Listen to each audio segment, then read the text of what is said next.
እዚ ግን ሪኻ ሓደ ብጣዕሚ ወሳኒ ዝኾነ ነጥብለኒ እቲ ስብከት ነንባዕልና ክንፈላለ ኮነ ኢሎም ዝሰርሑ ግን የለውን ማለት ኣይኮነ ናይ በዓል ጉዕሽ ገብረ ናይ በዓል ከበደ ፈቃዶ ይጥርጥሮምን ኣነ ምጥርጣር እንተይኮነ ብትክክል ኣብይ ኣሕመድ ዝበሎም ካብ ምግባር ወፃእ ካልእ ክገብሩ ዘይኽእሉ ብቀይሚ ዕርዮም ዝሰኸሩ ሰባት ግን ኣለዉ ንኣብነት ኣሰፋ ብርሃ እዩ በዓል ኣሰፋ ብርሃን ካልኦቶምን ከባቢያውነት መሰረት ገይሮም ትግራይ ዲቫይድ ኤንድ ሩል ዝበሃል ዓይነት ብከባቢ ብዞባ ብጎጥ ብወረዳ ፈላልዮም ንኣብይ ኣሕመድ ከረክብዎ ከም ናይ ቁስቁስ ከም ናይ ቅርጫት ስጋ ዝኮዱ ሰባት የለውን ማለት ኣይኮን ግን ንምንታይ እዮም ከምኡ ዝብሉ እውን ሪዝን ኣሎ ሉክ ኣት ዲስ ተመልከት ወጅራት መፅኡ ዘመሓድር ካብ ሽረ መፅኡ ዝኸውን ግደፍዎ ካልእ ተዓድንቲ ህዝብን ክርዳእ ብቋንቋ እኳ ይሕንከሉ ፍሎው ክሊር ኮይኖ ኮሚኒኬት ይገብሩ ብዓብዪ ግን ወዲ ዓዲ ኣብ ዓዱ ኣይሰርቕን ወዲ ዓዲ ኣብ ዓዱ ኣይሕሹን ክንቀፅል ኢና ናብዛ ዜና ንምንታይ እየ ኣሰፋ ብርሃ ከምኣ ዝብል ዘሎ ዝብል ዜና እዚኣ ስለ ዘላትኒ ወዲ ዓዲ ይብል እታ ትግራይ ሳይ ዓድና ንወጀራት መፅኡ ዘመሓደርስ ካብ ሽረ እዩ ወጀራት ዝስረቕ ዘሎስ ካብ ሽረ ስለ ዝመፁ ዝሰረቑ ከባቢያውነት ዜርያቦ ተመስገን ዳዊት ኣብ ዝሓለፈ መፅኡ ነጊርና ከባቢያውነት ናይ ዲቫይድ ኤንድ ሩል ትግራይ ናይ ምብትታን ከባቢያውነት ያታ መሳርሒት ኢልኩም ተጠቐሙላ ተባሃልና እያ ከም ጌርና ከዓ ንሰርሕ ነርና እዩ ኣሰፋ ብርሃ እዩ ዲዛይነር እዚኣ ትግራይ ከፋፊሎም ወዲ ሽረስ ንወጀራት ከመሓድራ ይኽእልን ወዲ ወጀራትስ ንሽረ ከመሓድራ ይኽእልን ወዲ ራያ ንኣክሱም ከመሓድራ ይኽእልን ወዲ ኣክሱምስ ንደቡብ ምብራቅ ከይዱ ሃገረ ሰላም ከመሓድራ ይኽእልን ኦኬ ወዲ ዓዲግራትስ ከይዱ ምዕራብ ትግራይ ከመሓድራ ይኽእልን እዩ ዝብለና ዘሎ ኣሰፋ ብርሃ ንሕና ደቂ ዓዲ ኣይኮንናን ማለት እታ ትግራይ ሪኢኹማ ብጎጥ ፈላልዮም ከምዚኣ ክገብሩ ይኽእሉ ኣይሰርቆን ዝብል ዘሎ ኣፉ መጥሚጡ ዋና ሌባ ናይ ስርቂ ማስተር እዩ ባይዘ ወይ ሰብኣይ ስኢለ ፀርፊ ከይመስለኩም ሃይለ ብመርትዖ ደደቢት ብመርትዖ እዩ ካብ መርትዖ ወፃእ ከይድና ይንፈልጥ ኣሰፋ ብርሃ ናይ ስርቂ ማስተር እዩ ማስተር ስርቂ ስለ ዝኾነ እውን ቱጃር እዩ ብክንደይ ተሓቲቱ ነይሩ ተኸሲሱ ነይሩ ብሌብነት ተኸሰሰ ስለ ሌብነት እያ ትረኣዮ ደርሆ እንተሓለመት ጥሪኣ እያ ኣሰፋ ብርሃ ከምኣ ስለ ዝኾነ እዚኣ ገይሩ ህዝቢ ትግራይ ክብትን ይኽእል ኣሎ ትግራይ ክትቅበሎ ይትኽእልን ሌባ ስለ ዝኾነ ትግራይ ክትቅበሎ ይትኽእልን ፀረ ትግራይ ስለ ዝኾነ ሕዝታ ይገብር ንትግራይ ይብትና ማለት መንእሰይ ከይትታለል ተመልከት ኣሰፋ ብርሃ ዝበሎ ሰሚዕኻ የለኻ ኣሰፋ ብርሃ መን እዩ ነይሩ ንምንታይ ከምኡ ዝብል ዘሎ ዝብል ከዓ መርቱዕ ርአ ጤና ይስጥልን እንደምሰነበታችሁ የሀገር ቤቱን ዜና ቀጥለን እናቀርባለን መንግስት በሀገራችን እየተንሰራፋ ያለው ሙስና ለመዋጋት በጀመረው እንቅስቃሴ በመንግስት ሀብት ምዝበራ ተሳትፏል ያላቸውን ከፍተኛ የመንግስት ባለስልጣናትና ከባለስልጣናቱ ጋር በመመሳጠር ህገወጥ ብልጽግና አግኝተዋል ያላቸውን አንዳንድ ነጋዴዎችን በቁጥጥር ስር አውሎ ችሎት ፊት ማቅረብ ጀምሯል። የችሎት ተቆጣጣሪ ባለስልጣን ኃላፊ የነበሩት አቶ አሰፋ ብርሃ ይገኙበታል። አሰፋ ብርሃ ላይ የቀረበው የፖሊስ መዝገብ ደግሞ ባለስልጣናቱ ከነጋዴዎች ጋር በመሆን የደብረ ዘይት ዱቄት ፋብሪካ፣ ጣይቱ ሆቴል፣ ሐረር ማተሚያ ቤት፣ ጉለሌ ሳሙና ፋብሪካ፣ አባይ መስክ ለስላሳ መጠጥ ፋብሪካ፣ አዲስ ለስላሳ መጠጥ ፋብሪካ፣ ቅዱስ ጊዮርጊስ ቢራ ፋብሪካ ከመንግስት ባለቤትነት ወደ ግል ይዞታነት በሽያጭ ሲዛወሩ የተከናወነው የጨረታ ሽያጭ ህገወጥና የተጭበረበረ ለመሆኑ የተገኙት የሰውና የሰነድ ማስረጃዎች ያመለክታሉ ብሏል ፖሊስ። ወደ ዓዲ ተመልከቱ ሕዚ ክንደግማ ኢና እዚኣ ኣሰፋ ብርሃ ናይ መንግስት ልምዓት ድርጅታት ሓላፊ እዩ ነይሩ ብ420 ሚልዮን ተጠርጢሩ ይተኣሲሩ ነይሩ እዚኣ ተቐይሙ ሰሪቑ ከዓ እዩ ኣሰፋ ብርሃ ኣብዚ ገዛ ኣለዎ ኣብ ካሮላይን ስፕሪንግ ዝበሃል ኣብ ሜልበርን ገዛ ኣለዎ ሕዚ ከዓ ብጣዕሚ ናይ ቱጃራት ዝበሃል ስኢሉ ዘይልከፍ ሚኪ ዘይልከፍ ዝኾነ ስቴት ኣሎ ይመስለኒ ነባኹም ኣብ ድራማ እንዳረኣኽዎ ነይሩ ዲስ ኢዝ ኤክስፔንሲቭ ናብኡ ክንከደ ይንኽእል እዚኣ ናይ ቱጃራት እንዲ ዝብል ከምኡ ንብሎ ብዛ ዓዲ ኣብኡ ካሽ ሞርጌጅ ከይመስለካ ካሽ ከፊሉ ገዚኡ ሕዚ እየ ዝብል ዘሎ ኣደ ትግራይ ትሳቐ ተዓንተ ወይ ዝረኣኻያ ዋዕሮ ናፍታ ዝነበርና ላ መረበተ ቃኒዕና ክንነብር ኣብ እንኸደሉ ብድሕሪት ድፋዕ ከፊቶም ዝወግኡና ዘለው እዚኦም እዮም ትብሎም ዘላ እዚኦም እዮም ሕዚ ሽረስ ንወጀራት እየ መሓድራን ይብለና ኣሎ ኢትዮጵያ ገምጊማ ወዲቕናሉ ኢና ዝወለቶ ናይ ዩኒቨርሲታት ኣመሓደርቲ ፕሬዚዳንትታት ናይ ዩኒቨርሲቲ ደቂ ከባቢ ይኹኑ ተባሂሉ ናይ ኦሮሚያ ዩኒቨርሲቲ ሃረማያ ዩኒቨርሲቲና ኣብ ኦሮሚያ ዘሎ ማለት እየ ብጣዕሚ ብሉፅ ዝበሃል ኣነ ማንም ኣብ ሃረማያ ዩኒቨርሲቲ ዝነበረ መምህር ዝምስክረሉ ተማሃራይ ዝምስክረሉ ፕሮፌሰር በላይ ካሳ ዝበሃል ብጣዕሚ እየ ዘድንቆ ዝገርም ኢኮኖሚስት እዩ ፕሬዚዳንት ኣብ ዝነበረሉ እዋን ኣቲ ኣነ ናብ ትምህርቲ ቀዳማይ ዲግሪ ክመሃር ድሓር ጎጃሚ እየ ይትወዲ በቃ ደቂ ከባቢ የመሓድርዎ ኢሎም እዚኣ ምስ ሰምዑ ክበልዕዎ ኢሎም ዝገበሩ ገይሮም መልቂቖሞ ንሱ ምስ ወፀ ተማሃራይ ሓዚኑ መምህር ሓዚኑ ተማሃሮ ኮይና ንሕና ኣብ ሰሙን ክልተ ግዜ ሰለስተ ግዜ ራንሽ ኣሎ ከምዚ ፃባ የድልዮም ዝበሃል ፃባ ኣብ ክንዲ ሻሂ ፃባ ይቀርበሎም ስጋ ንበይኑ ብጣዕሚ ተኣምር እዩ ነይሩ ሃረማያ ዩኒቨርሲቲ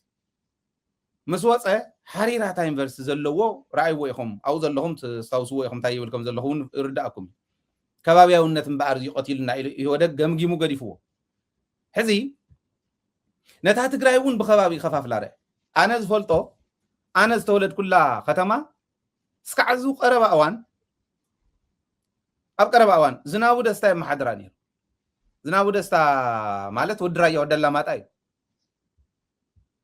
ኦኬ ደቅቱ ኣነ ተወለድኩሉ ከተማ ኣብ ካሊእ ዘመሓድሩ እውን ኣለዉ ትግራይ ከምዚ እያ ንሕና ንፈልጦ ሓንቲ እያ እታ ትግራይ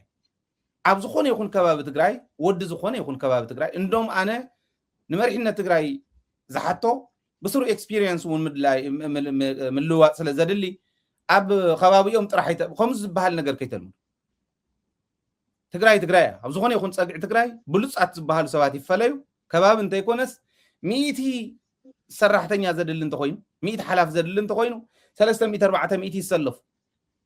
ካብዚኣቶም ከም ዝበለፁ ሚእቲ ይወሰዱ ከምዚ ጌርና ኢና ንምድብ እምበር ብከባቢ ዝበሃል ኣየዋፀናን ኣሰፋ ብርሃ ከባቢ ዝብል ዘሎ ግን መምለጢ ንባዕሉ እዩ ሌባ ስለ ዝኾነ ስለ ስርቂ ዘውሪ ዝነበረ ሰማዕኹም ተመልከቱ እንትግዛዕ ዝኾን ሰብኣይ ከምዚ ኣይብል ወዲ ዓዲ ኣብ ዓዱ ኣይሕሹ ተመልከት ከም ዝበለ ጉዳጉዲ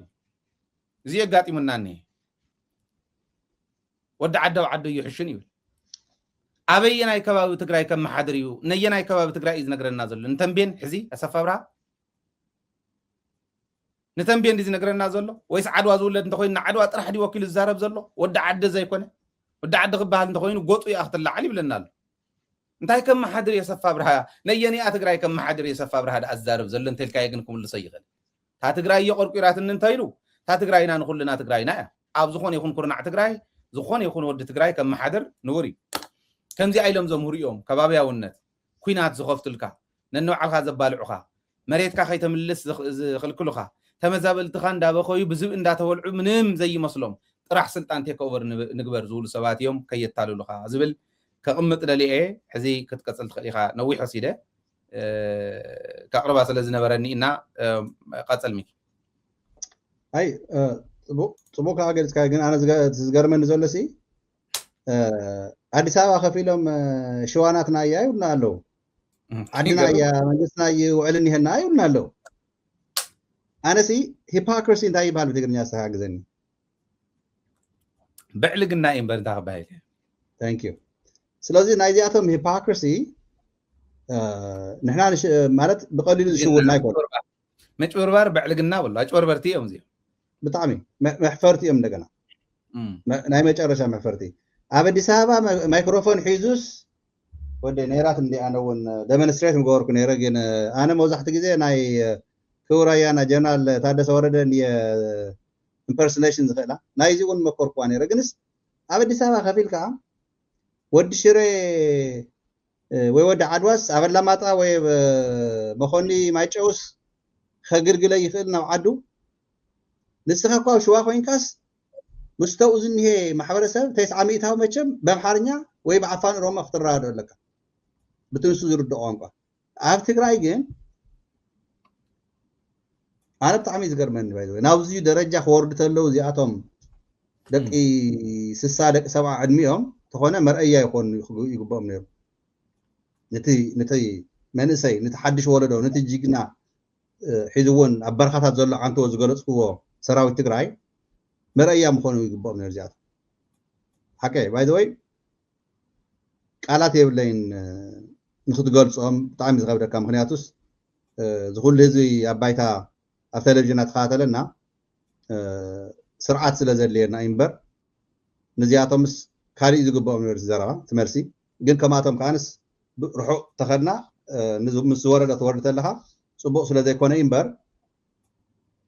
ትግራይስ ማለት ንሳቶም ሲ ተእምሮኦም ከመይ ዝሓስብ ኣነ ዝገርመንስ ከምዚኣቶም ዝመሰሉ ሰባት ከመይ ጌርና ናብ ቅሬታ ናብ ድሕሪት ከይምልሰኩም ናብ ፕሪቶሪያ ሲ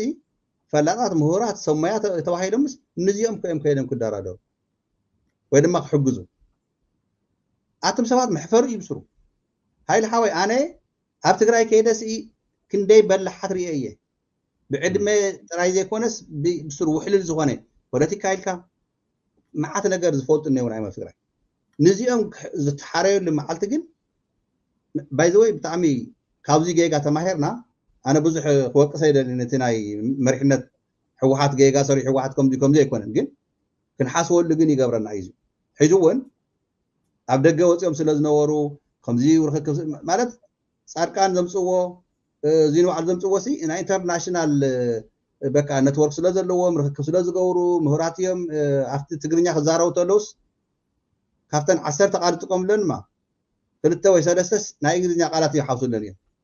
ብዚአን እዮም ባይዘወይ ምሁራትን ፈላጥን ተባሂሎም ክፍለጡ ደልዩ ኣነ ናይ ቀለም ተማሂርካ እንታይ ተማሂርካ ገለ ይኮነ ተእምሮ ግን ከመይ ይሰርሕ እዩ ርእስና በግባብና ንጥቀመሉ ዋ ኣንታ ኣደ ትግራይ ኮ የዋህ እያ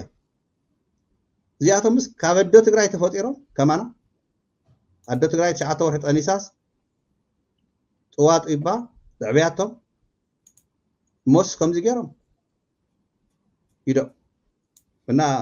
ግደፍና እዚ ናይ ማለት እንተስፋይስ ሱኢሎም ዘይረሑ እዮም ነገር የብሎም እና ንብል ነርና ከምዚኣቶም ዝመሰሉ ግን እቲ ሃፍተ ገነት ኣውስትራልያ ካሊእ ትካላት ዝተኸልዎ ዘለው ያው ሸቂሎም ተምፅኦም መተቕርሺ ይመቸዎም ፀገም የብልና ተኾነ ተቃሩ ካብ ዝሓለፈ ተማሂርና ኣብ ዓድና ትካላት ንክንተክል ኣብ ትግራይ ሓደ ናይ ትግራይ ኢኮኖሚ ይምዕብል ስራሕቲ ፍጠረፍቲ ባይታ ንሕና እውን ውዕል ሓዲርና እንኳን ብሂወትናስ ካብዚ ዓለም ዚኣ ክንፍለተልና ረይሳና እውን ኣብ ትግራይ ከይድ መብዛሕትና ኣብ ትግራይ ከይድ እዩ ረይሳና ዝቕበር ንምንታይ ዓድና ስለ ዝኾነ ክብረት ስለ ዝኾነ ስለዚሁ እቲ ሃፍተ ገነት ዝሰርቆተሉ እዩ ብሕጊ ጥያቕ ኣብ ግዜኡ እንተኾነ ግን ትካላት ናብ ዓድና ነትኩር እሞ ኣብዚ ዓዲ ቤቨርሊ ሂልስ ዝበሃል ኣሎ ካሊፎርኒያ ንኣብነት ኣብ ሃሎዊን ቤቨርሊ ሂልስ ኣብ ተፈላለየ ስቴታት ኣሎ እዩ በቃ እቲ ኣሎ ዝበሃል ናይ ሃፍታማት ኣለው ዝበሃሉ ዝነብሩሉ ኣብነት ኣብ ሲያትል ዋሽንግተን ከባቢ ናይ ቤልቪ ዝበሃል ኣሎ ቤልጌት ዝነብሩሉ ኣብ ዘለኽዎ ስቴት ንኣብነት ኣለው ከምኒ ፊል ናይት ናይ ናይኪ ሓለፍቲ ማለት እዩ ዳጋጣሚ ኮይኑ ኣብቲ ዘሎ ተማርክዎ ዩኒቨርሲቲ እውን ንሱ ቀደም ስለኡ ተወዳዳሪ ስለ ዝነበረ ብኣካል ንፋለጥ ኢና እንዳጋጣሚ ኣነ እውን ጉያ ስለ ዝጎይ ኖርት ዋላ ኖርኩስ ንሱ ናብ 50 ገለን ዕድሜ እንዳሃለወ ኣብዚ ዩኒቨርሲቲ ተምሃራይ እንዳሃለኹ እናመፀ በቃ ሞራል ይበና ነይሩ ናይኪ ካ ስፖንሰር ዝኾነ ነቲ ዩኒቨርሲቲ ክዳውንትና ናይ ጫማና ኩሉ በዓሉ ከበር ይገብሩ ናይኪና ውሕልል ዝኾነ መሪሕነት ኣብነት እዮም ዝኾኑ ኣብ ዝገርመካ ግንስ ቤሲክ ላይፍ እዩ ዝነብር ነይሩ እስካብ ሕዚ እርጋን መፅያቶ እምበር በቃ በዓሉ ንእሽተይ መኪና ይዝውር ይንቀሳቐስ ቆቢዕ ከምዚአን ቆቢዕ እናገበረ ከምዚ ከማይ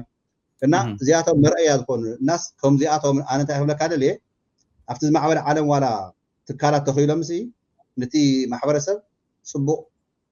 ሂወት ንክፈጥር ንዝቀራሮም ብጣዕሚ ፅቡቕ መልእክቲ እዮም ዘሕልፉ ንዓዶም ግን ሕሊፎም እየውን ኣብ ትግራይ ገልገሊኦም ዝውለዱ ግን መኻስ መኒኻ ዘርእኻና ዮሃንስ መንጋ ክትማል ዘርእኻና ሓንቶ ቀትሪ በኣኹም እውን ኣድዒልካዮ ርአ ነይረ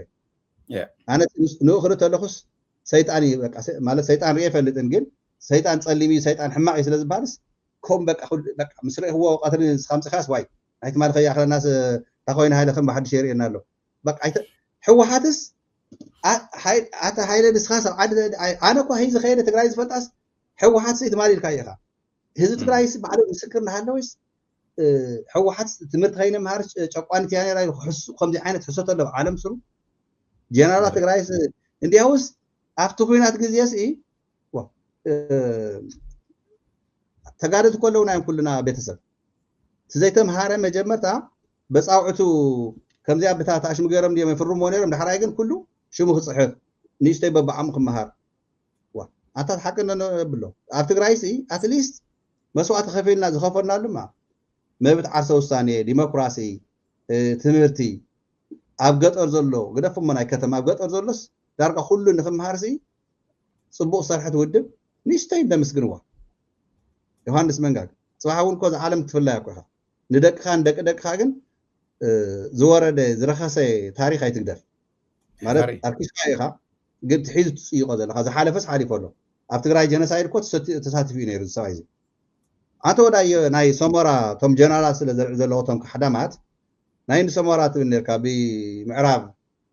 ዓቕሚ ከም ዘለዎም በቃ መሪሖም ነዚ ከመባጊዕ ዝብህንን ወይ ድማ ከም ጤል ብኻርያ ክትርኢ ተላ እናነጠረ ትሃድም ከምኡ ዓይነት ራዕዲ ዝፈጥር ሰራዊት ክመርሕ ኣብ መንጎ ግንሲ ተዓመላ ዲያ ሃዲምካ ክትምልጥ ኢናተይ ምክንያቱ ሄሊኮፕተር መፅያ ከና ኣድሕነነ ተዘለኻ ሃለ ክትተለኻ ን4 ኪሎ ኣብ ሕመራ መፅዩ 4 ኪሎ መቸም ብሄሊኮፕተር ኣየውፀካ ምክንያቱ ኣይልካ ምሰካ ንብልፅግና ጥራይ ዝስርሓ ድሮናት ዝስርሓ አንጻር ድሮናት ካሊእ መሳርዕታት የለን ኣብ ዓለምና ማለት ኣነ እዚ ዓጢቕና ናይ ኮነ ዘሎ ብሓፂሩ ግን ብሕመራ ክትመፅእ ተለኻ 4 ኪሎ ርድን ትብል ተለኻ ኣብኡ ተቐቢርካ ከይተርፍ ሒዙ እውን ኣይፀልመተን ኣስተውላ ፍክሪ ስለዚ ትግራይ ብዚኣቶም ክሓፍር የብሉን ብዚኣቶም ድማ ዝሰርሕዎ ዘለዉ ሕሶት ፕሮፓጋንዳ ብሕሶት ከምዚ ዓይነት ፕሮፓጋንዳ ግን ማለት የተ ይበፅን ኣመነ ቦታ ይበፅን እዚኡ መንእሰይ ትግራይ ውሕሉ ስለ ዝኾነ ለባም ስለ ዝኾነ ሒዙ እውን ሰሜርና ንድሕር ተቃሊስና ከምቲ ዝበልካዮ ያው ሓደ ኣርሚ ፀዊዕካ ሓደ ኣርሚ ትገድፍ ተለካ ወይ ተኣሽሙ ኮይኑ እምበር ንሕና ኣርሚ ሰብኣን ሓደን ስለተባሃልና ኣርሚ ሰብኣ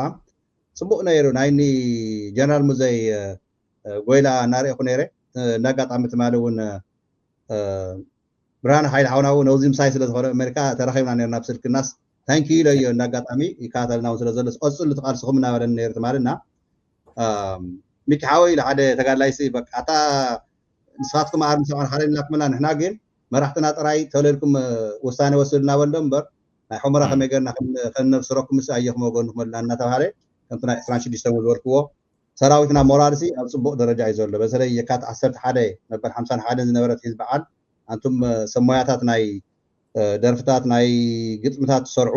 ተኣምር ዝገበርኩሞ ዝቕንያት እዚዩ የቐኒየልና እውን ንኩልኩም ሰራዊት ጥራይ ዘይኮነስ ሰራዊት ኮይንኩም ነቲ ሰራዊት እንደገና ጥንካሬ ትህቡ ሞራሉ ተተዋውዕዎ ዘለኹም ቀፅልሉ ህዝቢ ትግራይ ከኣን ኣብ ጎኒ ሰራዊት ኮይኑ ዝሰርሖ ዘሎ ታሪክ እዚዩ ፅባሕ ንጎ ሓቢርና ብስራት ከም እንሰርሕ ምዕራብ ትግራይ ከኣን ተለና ናብ ኢልና ከም ንምልስ ኣነ ጥርጣረ ስለዘይብለይ ሃይሊ ሓወይ ከይነንውሖ የቕኒየለይ ፃኒሕትና ኣጀንዳና ለማዓንቲ ብዙ ንዛንዝም ዘለና እዩ ዝመስለኒ ባዕልካ ስለተዓፀ ኩሉ ግዜ ነገር ግን ተለና ዝኣተናላ ምክንያት ያው ንእሽተይ ንምምዕራ እያ ናይ ሰዓታት ብዙሕ እኳ ናይ ቀደምና ሓንቲ ሰዓትና ፍርቂ ሰዓት ቀዲምና ይመስለን ለማዓንቲ ኤግዛክትሊ ትኽክል ኢኻ ፅቡቕ እሞ በዚ ክንዛዝም ኢና ዘሰክፍ ነገር የለን ንሕና ካብቲ ዝሓለፈ ዝሓሸ እምበር ካብቲ ዝሓለፈ ዝኸፍአ ኣይኮናን ዘለና ካብቲ ዝሓለፈ ዝሓሸ ውፅኢት እውን ከም ዝመፅእ ተማሂርና ካብቲ ሕሉፍ ወታደራዊ ውድቀትና ፖለቲካዊ ውድቀትና ብካልኦት እውን ዝነበረና ውድቀት ኣስተኻኺልና ወታደራዊ ዓወትና ፖለቲካዊ ዓወትና ካልኦት እውን ዓወታትና ዓቂብና ፀገምና ኣስተኻኺልና ዓወታትና ዓቂብና ንቅድሚት እንሳገረሉ ግዜ ፍፁም ርሑቕ ኣይኮነን ለዚ ኣብዚ ደረጃ እዚ ከዓ ስለ ዘለና ዘስክፍ የለን ተዓባይ መልእኽቲ ናይ ሎሚ ግን ሎሚ ካብ ኣዲስ ኣበባ ናብ መቐለ ዝህደመሉ እምበር ካብ መቐለ ናብ ኣዲስ ኣበባ ዝኽየደሉ ኣይኮነን ክልተ ነገራት ክሕልፍ ቁፅሪ ሓደ ከም ዝበልክዎ ኣብ ሓደ ጋላ ቀታሊኻ እውን ብዘይፍለጠሉ ክንጠፍእ ንኽእል ኢና ዝበሃለሉ ኣዲስ ኣበባ እዩ መቐለ ኣይኮነን ሕዞም መንጎ ኤርትራን ትግራይን ምንም የለን ንነዘ እዩ ሸኽምና ነዚ ከዓ መሬትና መሊስና ተሸኽሚ ከመይ ገርና ክንፃወሮ ኢና ሓቢርና ብሕቡር ቅልፅምና ንሪኦ ኢና ለዚ ካብ ትግራይ ዝህድሙኹም ዘለዉ እንደገና ካብ ኣዲስ ኣበባ ንምህዳም ናብ ካሊእ ጣጣ ክትኣትዩኹም ምክንያቱ ንሱ እዩ ዘጠራጠር እምበር ትግራይ ናይ ኮነትን ዝብል ሓደ ሓዙለይ ማንም እንተኸደ ማንም እንተሃደመ ዝመፅእ ለውጢ የለን ትጅግና ህዝቢ ትግራይ እዩ ትጅግና መሪሕነት ትግራይ እዩ ትጅግና ሰራዊት ትግራይ እዩ ለዚ ጅግንነትና ኢንቨስት እንዳገበርና ኣሎ ካፒታላይዝ እንዳገበርና ንኸድ እምበር ንድሕሪት ኣይንምለስ እናብ ሓደጋ ከይተኣትዉ አንቱም ዝህድሙኩም ዘለው ተጠራጢርኩም ገንዘብ ስለ ዘለኩም አዲስ አበባ ተኣትዉ ታ ገንዘብ አም ዝተወደአትን ትግራይ መምለስ ኢንኩም ኣብ ከይተርፉ ትሕመቕ ብኡ እኒሄ እምበር በዚ ኣይኮነን ትሕዚ ዝኒሄ ካሊእ ጣጣ ዘምፅእ ከይመስለኩም ኦረዲ ሎማ ዓመ ኣይኮነን እዚ ንብሎ ኣለና ከምዚ ኢልና ዛዚርና ክንዛረቦ ይንኽእል ካብዚ ንላዕሊ ምክሪ ካሊእ እንተድልዩካ ግን ንባዕልካ ተምሃር እዩ ካልኣይ ኣብ ትግራይ ዝህድሙ ዘስድዱ ግለሰባት ተሓታትነት ይስፈን ገንዘብ እዮም ዝበልዑ ዘለዉ ኣብ ሽግር ትግራይ እዮም ዝነግዱ ዘለዉ እዚኣቶም ብሕጊ ተሓተት እንተዘይኮይኖም ዓብይ ዋጋ ከኽፍልና እዮም ስለዚ ተሓታትነት ክረጋገፅ ክኽእል ኣለዎ ዝብል ናይሎም መልእኽትና ንግበሮ እንተ ናይ ብልፅግና ጉዕዞ ግን እናተኸታተልና ክንነግረኩም ኢና ኣብ ውሽጥና ሓድነትና ንክፀንዕ ኩሉ ትግራዋይ ዝኽእላ ድሮፕ ይግበር ናፍታ ናይ መኸተና መስመር ማለት እዩ ኣብ ውሽጢ ዘለኹም መሪሕነት ከዓ ካብቲ ሕሉፍ ድኽመት ካብቲ ሕሉፍ ዓወት እውን ተማሂርኩም ኩለን ብዓወት ፕሪሲዥን ኣብ ዝሓዘ እዋን ወሳኒት እያ ፕሪሳይዝ ዝኾነ መኸተ ይኾን ዘለዎ ንፁር ዝኾነ ደንገርገር ዘይብሉ ለዚዩ ኣብ ማዕዲኹም ሪኢኹም ብርሕቕ እውን ማእኸል እውን ኣብ ቀረባ እውን ዝበሃል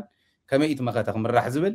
ደገን ውሽጥን ውዳበታት ተጠናኺርና ክንከድ ክንክእል ኣለና እዩ ካብዚ ወፃኢ ዘሰክፍ የብልናን ብምሉእ ዓወት ከም ዝፍፀም ምንም ጥርጥር የብልናን ዓወትና መሰል ዓርሰ ውሳነ ህዝቢ ትግራይ ምትግባር እምበር መሬትና ንምምላስ ናይ ውሕዳት ኣዋርሕ ጉዳይ እዩ ብጣዕሚ ኣብ ቀረባ መሬትና ክነምልስ ኢና